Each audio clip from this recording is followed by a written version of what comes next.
क्या आप सर्दियों में यूरिक एसिड की वजह से होने वाले गठिया से पीड़ित हैं? तो ये वीडियो आपके लिए ही है, कृपया इसे अंत तक देखिए। मैं doctor Elvis Benjamin, senior consultant and joint replacement expert from graphic era hospital, Dehradun. आज हम बात करेंगे यूरिक एसिड बढ़ने की वजह से जो गठिया होता है, जिसे हम हाइपरयूरिसीमिया या गाउटी आर्थराइटिस बोलते हैं, उसके बारे में बात करेंगे। अब गाउटी आर्थराइटिस यानी कि जो शरीर में यूरिक एसिड होता है, नॉर्मली एक लेवल पे मेंटेन रहता है। जब ये ज़्यादा बढ़ने लगता है, तो यूरिक एसिड जो है, छोटे-छोटे जो जोड़ होते हैं या बड़े जोड़ होते हैं, उनमें जाके वो डिपॉज़िट हो जाता है। उसकी वजह से जो सूजन होती है और जो गठिया होती है, उसको गाउटी आर्थराइटिस यानी कि हाइपरयूरिसीमिया या फिर यूरिक एसिड की वजह से जो गठिया हो रहा है, उसको बोलते हैं।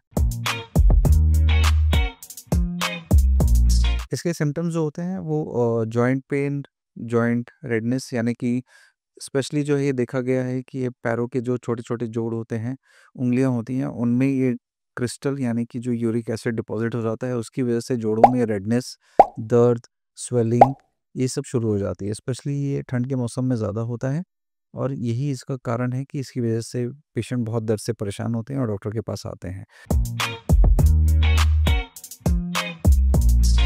पहले बोला जाता था कि जो डाइट होती है, प्यूरिन्स रिच जो फूड होते हैं, जो प्यूरिन जिन खानों में ज़्यादा होते हैं, जैसे कि कुछ पत्तियाँ बताई जाती थी, जैसे कि साग हो गया, साग वाली सब्जियाँ हो गईं, कैबेज हो गया, कुछ मीट हो गया, जैसे कि रेड मीट हो गया, लिवर हो गया, इन सब में जो यूरिक एसिड होता है उस और प्यूरिन्स होते हैं, उनकी क्वांटिटी बहुत ज़्यादा होती है।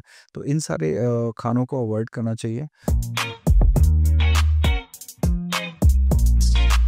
और जो हमें ख़ास तौर से खाने लेने चाहिए वो होते हैं डाइटरी और विटामिन सी रिच फूड, जैसे कि दूध हो गया, दही हो गया, फ्रेश वेजिटेबल्स हो गई, फ्रूट्स हो गए, चेरीज़ हो गई।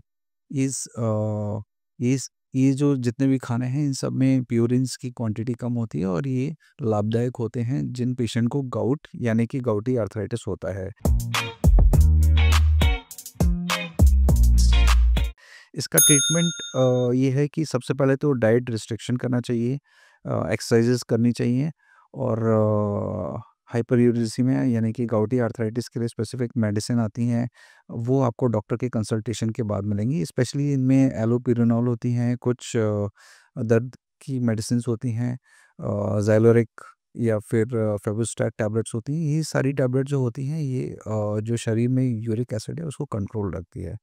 तो ये सारी चीज़ें अगर हम करेंगे, जो प्योरिन रिच खाना है उनको अवॉइड करना है, उनको नहीं खाना है, फ्रेश वेजिटेबल्स और जो खाना बताया है इनको लेना है और ये मेडिसिन, इन सब को अगर आप मेंटेन करके चलेंगे तो शरीर में जो यूरिक एसिड है उसका लेवल मेंटेन रहेगा और ये जो गाउटी आर्थराइटिस की प्रॉब्लम है इसको हम कंट्रोल कर सकते हैं। बहुत बहुत धन्यवाद।